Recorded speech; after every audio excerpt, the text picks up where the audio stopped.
Прывітанне, сябры! У жывым эфіры Белсату перадача «Двубой». З вами Віталь Цыганкоў.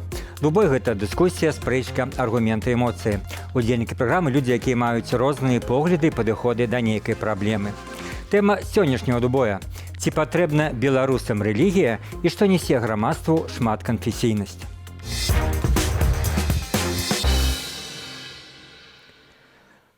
Удзельнікі сённяшняй дыскусіі. Палітолог, хрысціянскі вернік Пётр Рудкоўскі. Добрый вечер. Добрый вечер.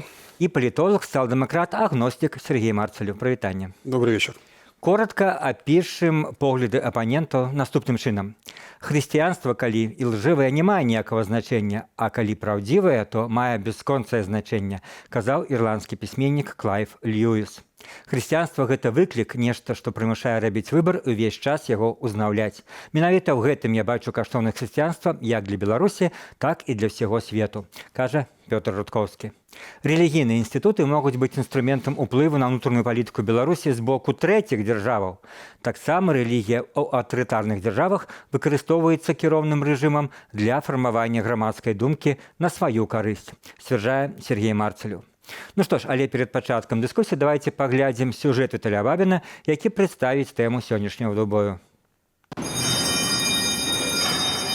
Беларусь – шматканфесійная краіна. На пачатак года ў нашай краіне было зарэгістравана 25 рэлігійных канфесіяў і кірункаў. Найбольшыя з іх – праваслаўная царква, рымска-каталіцкі касцёл і аб'яднаная царква хрысціянаў веры евангельскай. Шмат у якіх краінах ёсць размаітая такая мозаіка, скажем, канфесій, і 25 это не так шмат, таму што шэраг новых рэлігійных арганізацый не маглі зарэгістравацца, альбо не маглі зарэгістраваць рэлігійнае аб'яднанне. Пасля падзеяў 2020 года рэжым Лукашэнкі мэтакіравана пераследуе беларускіх вернікаў, ліквідуе цэрквы. Паводле маніторынгу хрысціянскай візіі, за гэтыя амаль 3,5 гады праз палітычны пераслед прайшлі не менш за 60 святароў. У снежні Верховны суд не задаволіў апеляцыйнай скаргі на рашэнне аб ліквідацыі царквы поўнага Евангелія «Новае жыццё». Фактычна для іх пратэстанцкія церквы з'яўляюцца небяспечнымі. Чаму? Таму што, па-першае, яны з'яўляюцца вернымі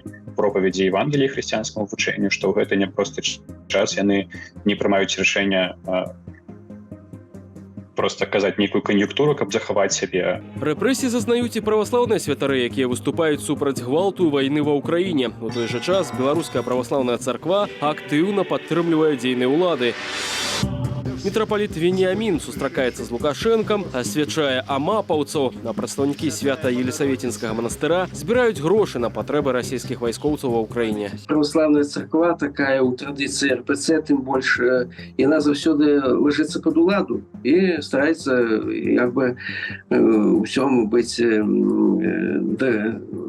як бы спадабацца ўладзе і ідзе на ўсё, што ей патрабуецца. Сёння ў Беларусі больш за 80% праваслаўных вернікаў. Як вынікае з апытання Беларускай акадэміі навук, другое месца пасля праваслаўных паводле колькасці займаюць каталікі, і толькі 3% гэта прадстаўнікі іншых рэлігіяў. Яшчэ 12% не лічаць сябе прыналежнымі да нейкай канфесіі. Праваслаўная царква нават у савецкі час она была больш моцною, было больш ресурса нейкага пачынаць адбудоўваць храмы, збіраць людзей і гэтак далей. Таму не дзіўна, што праваслаўная царква она змагла. Ну і калісьці быў мітрапаліт Філарет такі, ён быў дэпутатам, ён быў такой публічнай фігурай, вельмі істотнай. І людзей не прыцягвала гэтая царква. Нягледзячы на шматканфесійнасць, рэлігійных канфліктаў беларусы намагаюцца пазбягаць. У Беларусі якраз такі праблема ў тым, што большасць людзей, якія называюць сябе прыналежнымі да пэўнай канфесіі ці веравызнання, на вялікі жаль, не атаясамляюць сябе з ім, слаба уяўляюць сабе, па што насамрэч вераць, якіх поглядаў не прытрымліваюцца. Зміцер Хвідарук кажа, што пасля дэмакратычных зменаў у нашай краіне беларусы, якія яшчэ не вызначыліся, з часам змогуць разабрацца, у што яны насамрэч вераць і да якой канфесіі сябе адносяць.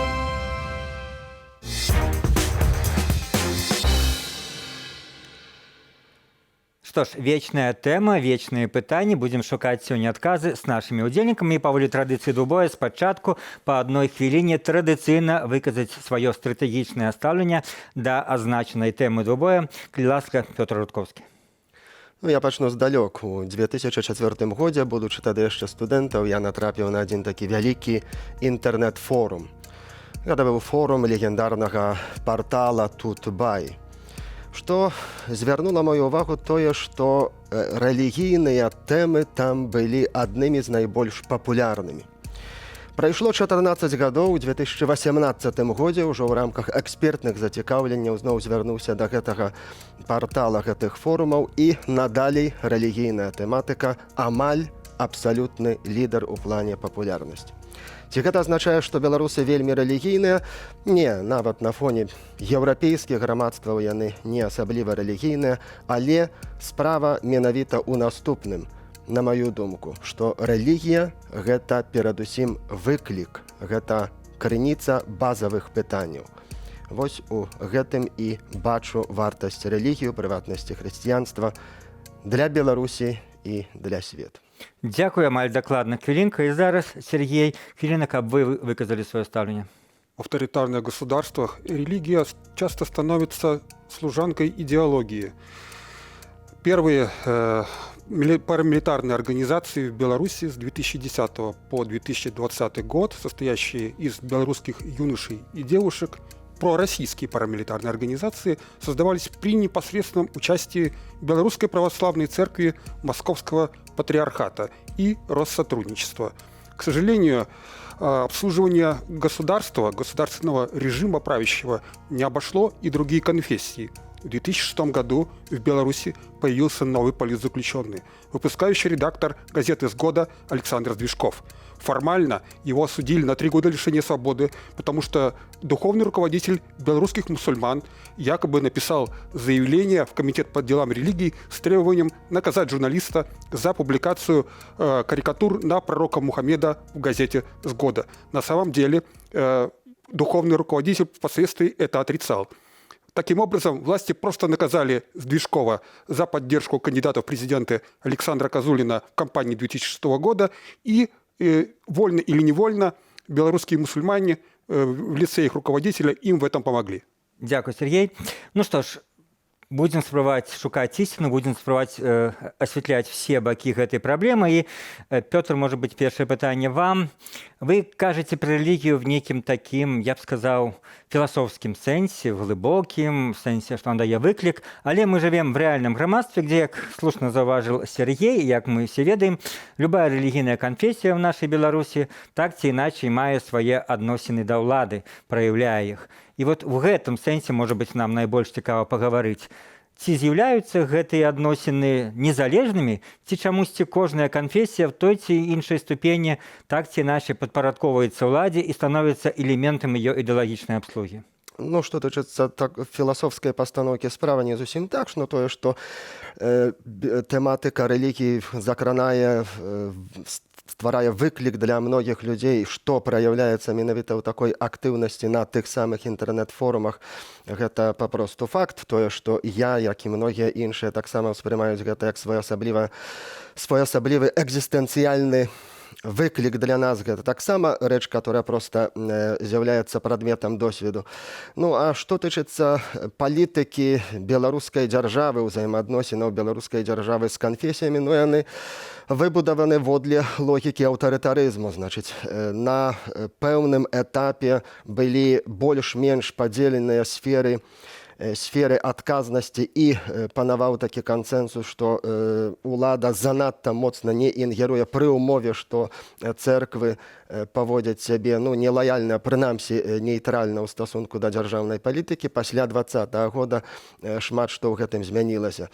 Гэта калі так коратка казаць, карацей кажучы, практычна усе канфесіі, уключна з праваслаўнай, хоць і на найменшай ступені, але спазналі на сабе як бы вось гэты прэсінг аўтарытарнай дзяржавы пасля 2020 года. А ці можа быць інакш нават дэмакратычна? Ну, вот мы ведаем прыклад да самых дэмакратычных дзяржаў, Швеции, где фактично там мясцовая пратэстанцкая царква, она з'яўляецца ледзь не таким інстытутам, дзе людзі плацяць такі своеасаблівы падатак на царкву, хоць яны уже малавернікі, гэтыя шведы, як паказваюць апытанні, яны амаль не вераць то, што называецца в Бога, але падатак царкве плацяць. Ну, наколькі я там арыентуюся ў гэтых рэаліях Швецыі ці тая самая Нямецчына, ну ёсць гэты кансэнсус. Ну, што праўда, у Швецыі гэта уведзена у частку дзяржаўнай палітыкі, як пэўная такая можа быць даніна рэлігійнай традыцыі. Ну, бо грамадства яно ў цэлым вельмі моцна секулярызавана, і у тым ліку і царкоўныя рэфармаваных цэркваў інстытуты спазналі на сабе гэтую секулярызаванасць. Ну, але вось як пэўны такі бадай што элемент культурнага ландшафту краіны такая вось практыка існуе. Ну, ці добрая, ці не, ну, у цэлым хіба Добрая ці не? Хіба цалкам, ну, тут добрая. Ну, і я ва ўсякім разе не бачу прычынаў, каб тут бурчаць на яе. Але чалавек не хоча, напрыклад, плаціць на царкву, што ён можа рабіць? Гэта ўжо і трошкі сягае па-за межы маіх кампетэнцый, ці гэта сапраўды абавязкова. Добра, давайте спытаем. Ведаю пра Нямецчыну, што гэта толькі узалежыць ад таго, хто дэкларуе сябе там ці пратэстантам, ці католікам, то той плаціць вось такі царкоўны падатак, але не тыя, хто не атаясамліваюць сябе з канфесіі. Давайте спытаем у Сергея. Вы назваліся агностиком. Спачатку, я думаю, может быть, патлумачце нашим гледачам, не все абавязаны ведаць дакладнае значэнне того слова, а па-другое, адкажыце на пытанне, як вось вы ввогуле, пачнем з самого філасофскага, ставитесь до необходимости религии в грамадстве. Может, вы лічыце, што ввогуле она не патрэбная? Агностицизм – это позиция, когда человек может верить в то, что существуют некие метафизические силы, которые выше рационального понимания, но это не конкретный Бог, не конкретная религия. Что тычыцца необходимости религии в сучасным грамадстве? Мне кажется, что 16 и 31 статья Конституции Беларуси так или иначе гарантируют нам право верить или не верить, но надо помнить, что государство должно оставаться светским. Сейчас, благодаря конкордату с БПЦ, у одной из конфессий есть привилегированная позиция. Я считаю, что это неправильно. Светское государство должно осуществлять сотрудничество с разными конфессиями на совершенно одинаковой паритетной основе. То бок праблема только в тым, што беларуская цяперашняя дзяржава, на вашу думку, робіць прыярытэт праваслаўнай царкве. Безусловно.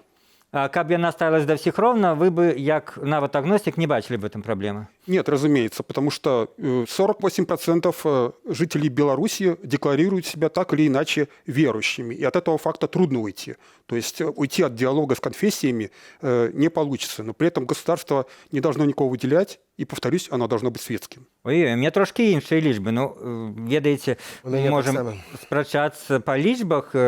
Пётр і яшчэ, так сказать, паліталагічны інстытут узначальваў, скажем так, і много гэтых лічбаў ведае. Ну, в тым сэнсе, што калі пытаюцца ў людзей, яны кажуць, там 70% праваслаўныя, там 12-15% каталікі, і толькі там 6-8% называюць себя неверниками.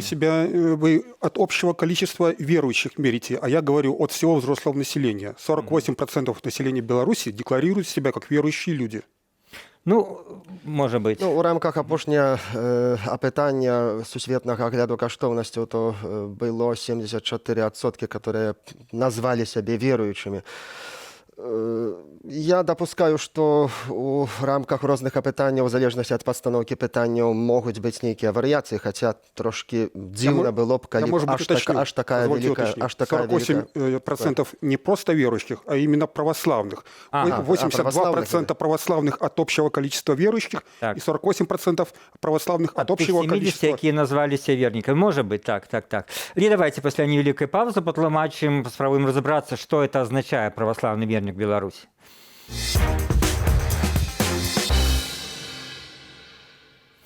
В эфире «Двубой». Сегодня спрачаюцца Пётр Рудковскі і Сергей Марцалев. І сапраўды, калі людзі пытаюцца сацыолагі, яны кажуць, я праваслаўны, але потым, калі, напрыклад, задаюць больш ужо дакладныя пытанні, то высвятляецца, што гэтыя людзі, якія называюцца вернікамі праваслаўнымі, напрыклад, ходзяць в царкву там некалькі разоў у жыцці.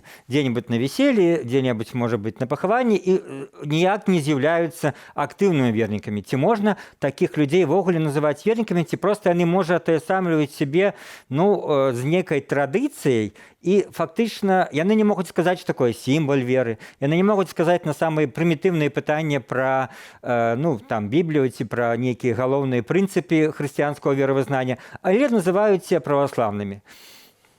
Ну, рэлігія можа выконваць розныя функцыі, як мінімум дзве, ідэнтыфікацыйную і выконваць функцыю уласна рэлігійную, як такі сродак вось спосаб культывавання сувязі, асабістай сувязі з Богам. Ну, але яшчэ раз паўтару гэта, што можа адказваць на пытанне, хто я такі, альбо хто мы, да якой групы я прыналежу, ідэнтыфікацыйная функцыя.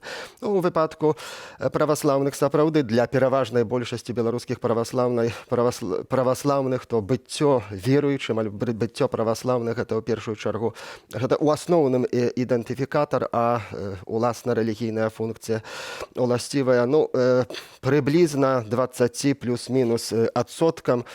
А гаспадар Шамко, который у нас в сюжете гучал, калісьці мне в интервью сказал, что только 1% з тых людей, якія называюцца праваслаўнымі, з'яўляюцца сапраўднымі вернікамі. Ён так лічыць, Так, ён служыў у Менскай царкве, ён ведае, колькі рэальна ходзіць царкву. Так, ён ужо ў 2005 годзе гэта сказаў, і я ў адным з артыкулаў зрэшты каментаваў 1%, трошкі, я бы сказаў, радыкальнае. Перагіб, ну, значыць, гэта трошкі погляд, бадай, што, ну, знутры, але базуючы на занадта вузкай выбарцы.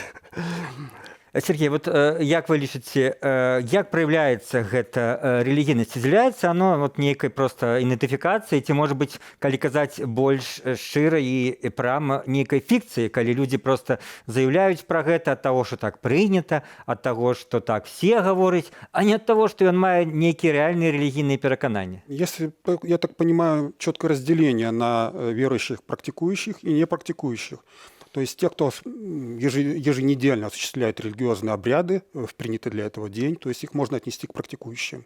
А те люди, которые вспоминают о том, что они религиозные только на праздники, как вы отметили, мне кажется, что это скорее следование определенной культурной традиции, культурной и исторической традиции народа, семьи, там, конкретного местности, города. Як вы до этого ставитесь? Мне кажется, что это нормально. Человеку свойственно обращать внимание на свою историю, и тут религия непосредственно связана с семьей, со своей родной местностью, где он родился. Это естественная совершенно позиция. И я думаю, что таких верующих на самом деле большинство. К тому же многие верующие отрицают церковь как бюрократический институт, как ненужного посредника между ними и тем Богом, в кого они верят. Сергей, а вось калі там, умоўна скажем, 60-е, 70-е гады 20-го стагоддзя, многім свеце казалася, што рэлігія, она адыходзіць. Ну, был тэхнічны прагрэс, людзі палецелі в космос, сталі ствараць новыя тэхналогіі, і в такіх краінах, там, як умоўна Іран, Афганістан, жанчыны хадзілі, ну, фактычна в міні-спадніцах, там, як в Еўропе, але потым мы назіраем вот в канцы 20-21 стагоддзя нейкі рэнесанс рэлігіі, не заўсёды вельмі прыемны, калі рэлігіі в самым такім, ну, можна сказаць, нейкім не самым ліберальным фармаце заваёвваюць цэлыя ідэалогіі краіны. Як вы да этого ставіце, чаму это адбылося? Это крах идеи Фукуямы отчасти. В 2010 году политолог Юрий Чаусов, наш белорусский, написал, что с падением идеологии, то есть когда люди охладели к идеологии, эту идеологию людям заменила религия. Потому что исламские экстремисты, они тоже борются не за национализм, прошу прощения, а именно за свои религиозные убеждения. И это то, что их объединяет в совершенно разных странах. А чаму, калі в Европах там, ну, рэлігія адаптуецца, там дазваляюцца тыя ж ей шлюбы там в царкве, а менавіта в ісламскім свеце найбольш такі кансерватыўны варыянт перамагае рэлігіі? Ну, насколько я знаю, католичество и православная религия, хотя это, ну, влиятельные конфессии религиозные, они не воспринимают идеи однополых браков. Так что, наверное, вы все-таки немного преувеличиваете. Вместе с тем были времена и воинствующего христианства, мы помним, в средние века. Так что, видимо, может быть, это тот эволюционный этап, который должна пройти каждая религия, чтобы отстоять свою аутентичность, свое право на существование. Но это только моя догадка. Давайте еще поговорим, может быть, про больш гарячую для наших глядачоў тему. Вот это самое ставленне религии да улады. Наколькі, па-вашаму, ну, замкнёна в сваіх варыянтах сёння і каталіцкая, і праваслаўная царква ў Беларусі, маецца на ўвазе, ці магла б она паводзіць сябе больш самастойна, тая ж каталіцкая, на якую многія складалі спадзяванні, і якая в тым жа 20-м годзе паводзіла сябе дастаткова смела, але зараз зноў неяк так прыглушана. Можа она паводзіць сябе больш актыўна, адстойваючы сваю незалежнасць, абараняючы свае каштоўнасці, ці шансаў не шмат у аўтарытарным грамадстве на это? Значыць, паводзіць можа, но толькі лёс на 95% будзе прыблізна такі самы, што саюз беларускіх пісьменнікаў альбо саюз палякаў Беларусі, альбо распусцяць, забароняць?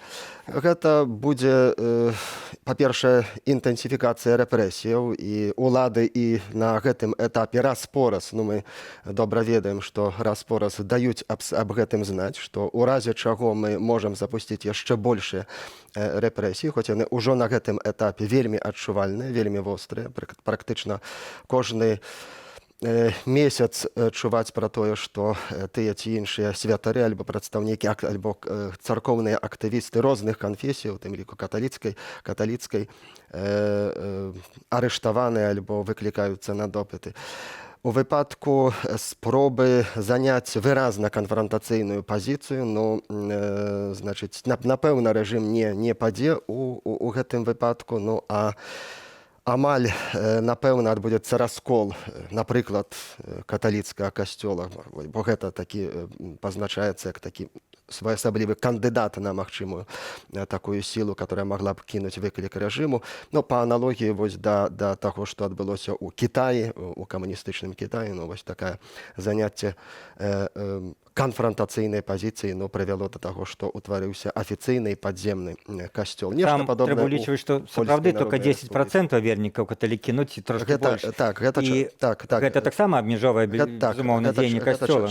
Чарговая заўвага трапная у Беларусі, но гэта прыблізна плюс-мінус 10% грамадства у выпадку.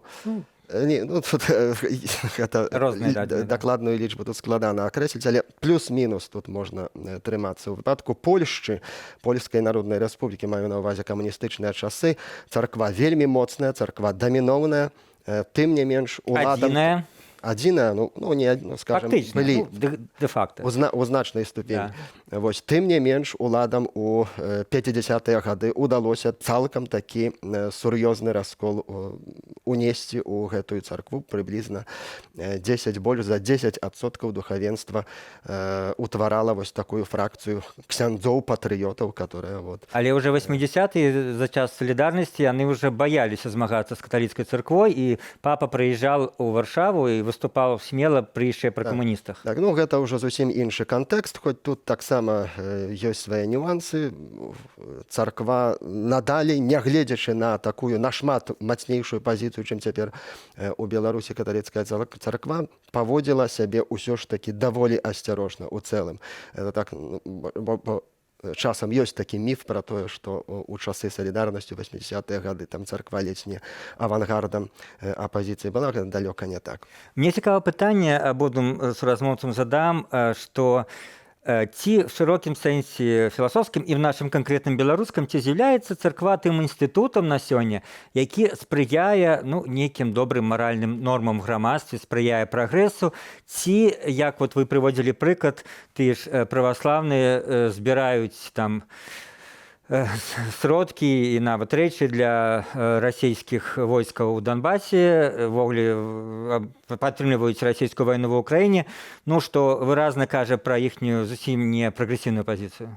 Я столкнулся на конкретном примере, когда активисты Белорусской Православной Церкви действительно собирали гуманитарный конвой. Это было в 2016 году, и они регулярно возили его в Луганск и Донецк, только это все предназначалось не для военных. Они раздавали детям, раздавали семьям игрушки, еду.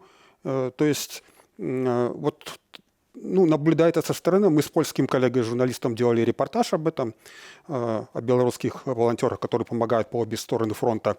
И, ну, и в том контексте это было, я считаю, позитивно, потому что действительно там не было предметов военного назначения, и все это раздавалось именно гражданскому населению. Ну, тады, а зараз? В настоящий момент очень часто церковь выступает как прямая агитационная площадка, которая агитирует присоединиться к этой братоубийственной войне, которая идет на Украине. Вот. И мне кажется, что из соображений моральной и этической гигиены в Украине очень верно сделали, что разделили церковь, чтобы избавиться от влияния УПЦ Московского патриархата, образовав автокефальную церковь. Паслухаем яшчэ адно меркаванне якраз на гэтую тэму. Чаму праваслаўная царква так ахвотна ідзе на супрацу з рэжымам Лукашэнкі? Каб адказаць на гэтае пытанне, трэба аддзяляць уласна вернікаў, паству ад іерархаў, тых, хто кіруе царквой як структурою. Так мяркуе псіхолог і былы клірик РПЦ Улад Анцибор. Церковь всегда была склонна к сервилизму, к такому соглашательству, начиная, возможно, с византийской эпохи. Вряд ли первые христиане прямо уж так почитали императора и подчинялись ему. Но мы также понимаем, что церковь, которая называется РПЦ, была создана все-таки Сталином в 1943 году. Это не совсем та греко-православная, греко-кафолическая православная церковь, что была.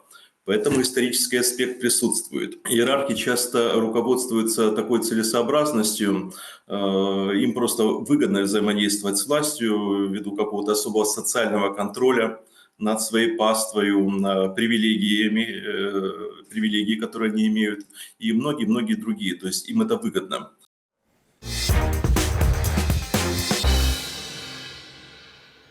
Вот пра гэта в пэўным ступені я б назваў такая гнуткасць маральная, рэлятывізм часам іерархаў царквы. Хацелось бы пагаварыць, задаць вам пытанне, Пётр, бо мы бачым, калі, ладно, не будзем в гісторыю, нашу сітуацыю, калі ідзе вайна, то неяк, оказывается, так сцвярджаюць іерархі праваслаўнай царквы, прынамсі рускай праваслаўнай царквы, знаходзяць менавіта в святых пісаннях, Бібліі, знаходзяць словы, якія пацвярджаюць іхнюю пазіцыю, што трэба ісці, ваяваць, забіваць. І такое ўражанне, што на кожны варыянт жыццёвы у іх ёсць такі свой паварот пісання, які можна на сваю карысць. Тады как бы в чым канцэпцыя?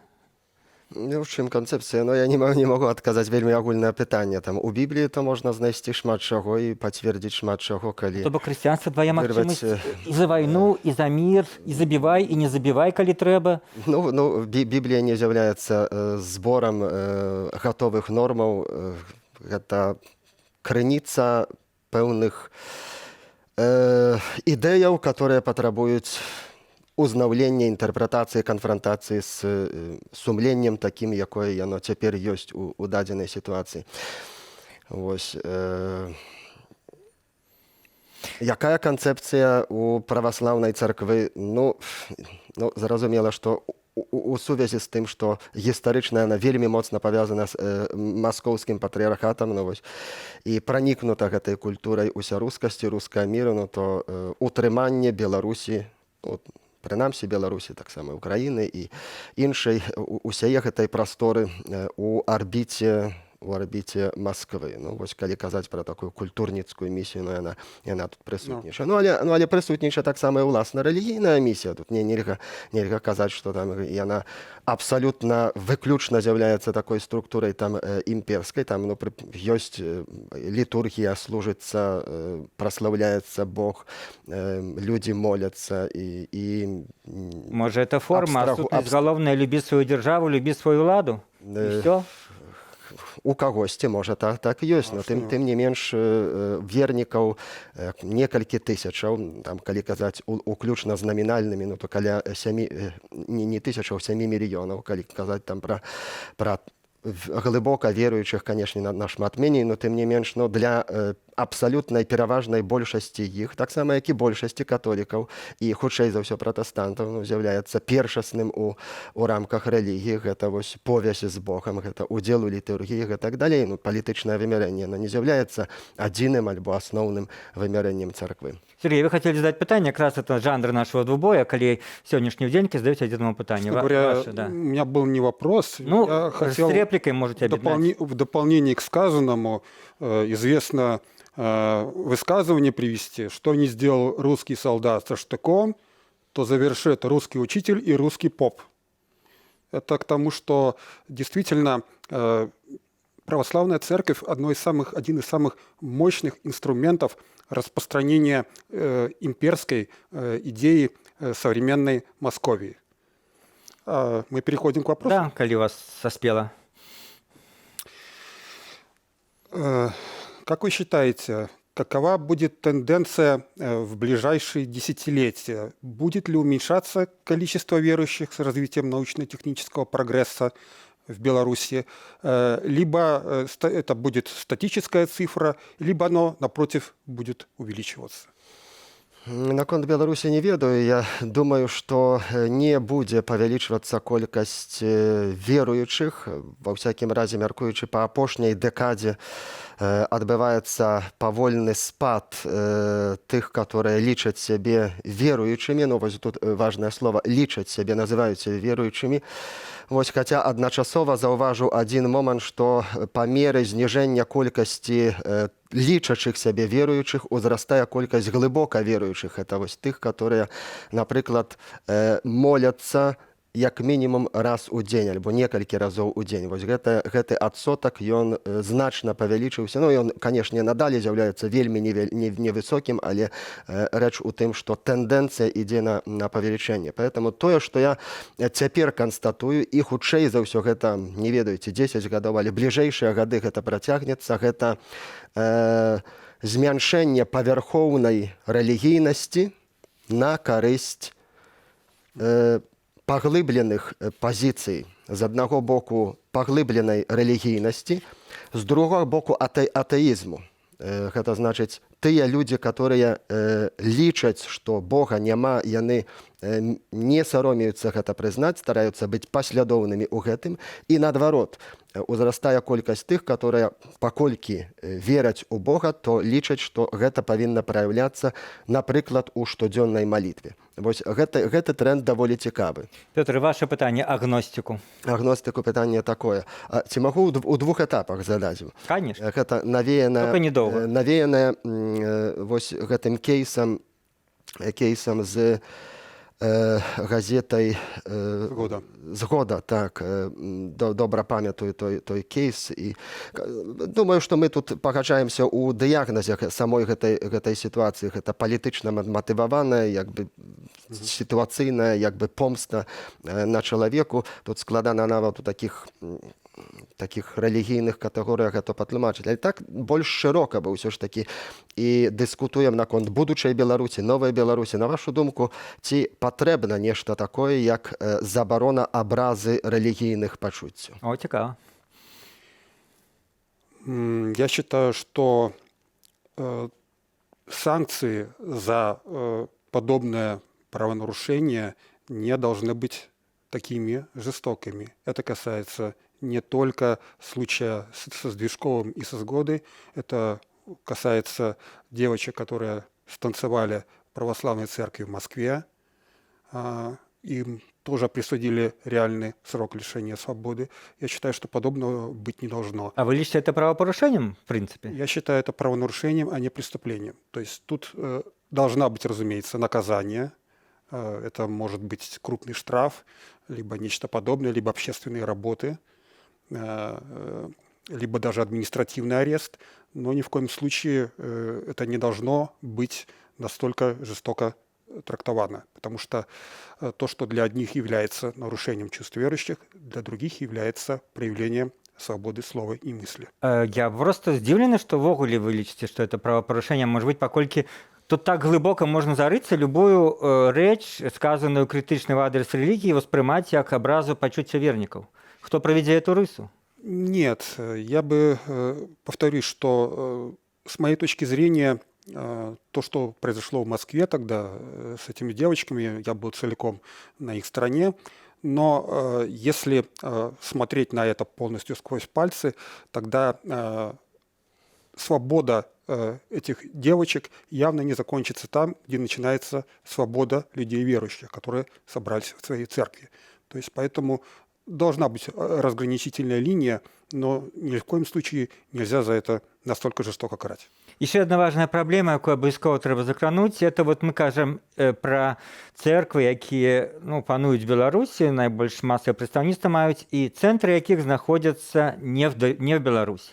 Вось, і праваслаўная царква, і каталіцкі касцёл. І часам у беларусаў палітыку асабліва, то пачатку 90-х гучала, ёсць такая ідэя, што трэба беларуская нацыянальная царква.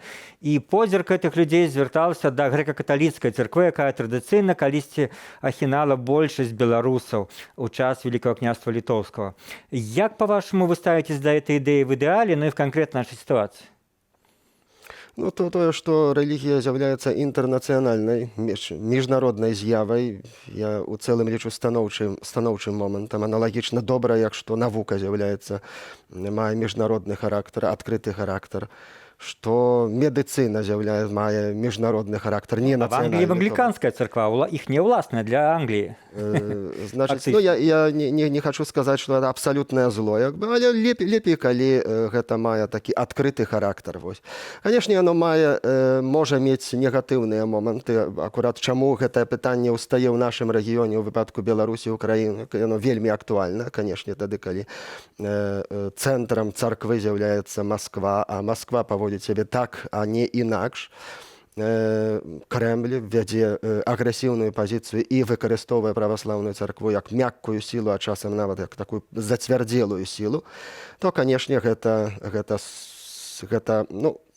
момант, калі нацыянальныя улады, дзяржаўныя улады дадзеных краінаў, у гэтым выпадку Беларусі, мусілі б прадпрыняць пэўныя крокі і распрацаваць адпаведную палітыку, не абавязкова ізалюючы гэтую царкву, тым не менш выпрацоўваючы механізмы, каб прадухіліць розныя негатыўныя наступствы. Чаму гадамі ідзе размова пра аўтакефальную беларускую царкву дзесяцігоддзямі, і нічога не робіцца, і ўсе ўпіраюцца в нейкую тупік і кажуць, што это немагчыма? Ну, бо немагчыма. Чаму? Ну, прыблізна па той самай прычыне, што немагчыма з нуля, напрыклад, стварыць каля Беларусі яшчэ адну краіну. Хай сабе не 10-мільённую, а, напрыклад, 1-мільённую. Ну, папросту такі сур'ёзны праект ці рэч, як аўтакефальная царква, гэта патрабуе і умоваў гістарычных, палітычных, культурных. В том числе, и условия для этого. Вот, Сергей, калі б вот то, што мы кажам, вы весь час крытыкуеце справядліва пра расійскую праваслаўную царкву і яе ролю ў беларускіх падзеях, а калі б была у нас, альбо тая ж аўтакефальная, альбо схілялася б і дзяржава, і большасць людзей, вернікаў, хрысціянаў да, скажем, такой некай агульнай канфесіі, як тое ж уніяцтва, которое можна назваць беларускай канфесіяй. Вы бы тады б змянілі стаўленне да ролі рэлігіі в Беларуси? Вот это бы изменило бы моцно ситуацию? Я, к сожалению, не вижу предпосылок, чтобы подобный проект мог стать успешным. Я говорю о реалиях 2023 года. Если подобное случится, то, как и прежде, я буду относиться с уважением к чувствам верующих, хотя сам от этого верующим, разумеется, не стану. Ну, а так, раз один другі чалавек кажуць, сённяшні ўдзельнік, што няма шансаў вялікіх, што застаецца? Зноў-такі цярпець гэты ўплыў расійскай праваслаўнай царквы. Ці як, па-вашаму, павінна грамадства, раз не робіць то дзяржава, у нас вельмі мала часу ўжо, калі коратка, зрабіць, каб менш былі звязаны інтарэсы царквы і дзяржавы? У стратэгічнай перспектыве імкнуцца да аўтаноміі, спачатку да большай аўтаноміі, а, скажам, праз 55 гадоў да таго, каб стаць часткай, перайсці ў юрысдыкцыю Канстантынопольскага патрыархату. Гэта аптымальны напрамак, аналагічны, як і ва ўкраіне. Я тут трошкі, можа быць, перагібаю з гэтым 50 гадоў, але кажу, што гэта на дзесяцігоддзі гэтая стратэгія. Добрый, на заканчэнне по 20 секунд для завершального слова нашим сегодняшним удельникам. Сергей. Уважаемые соотечественники, я с большим уважением отношусь ко всем представителям всех конфессий и религий и тех христианам, которые будут вскоре отмечать Рождество. С Рождеством вас и с наступающим Новым годом. Петр Ростовский, ваши 20 секунд. Цытата. Так. Хрысціянскі бог – гэта настолькі абсурдны бог, што яго трэба скасаваць, нават калі ён існуе, казаў Фрыдрых Ніцшэ. Я яго разумею, хрысціянства – гэта анамалія. І тым не менш, мяне асабіста прыцягвае гэта анамалія. Бачу ў ёй збаўленчую моц і рэкамендую яе ўсім. Што ж, дзякую. Яшчэ раз хочу павіншаваць всіх тых людзей, хто святкуе Рождество Христова, хто святкаваў яго і 25-го, і хто будзе святкаваць па юліанскім календары пазней. Гэта был двубой, якім мы, спадзяюся, трошкі наблізіліся да ісціны і разумення сітуацыі. Глядзіце нашу праграму ў любы час на YouTube. Перадача правёў Віталь Цыганкоў. Заставайцеся з Белстатам.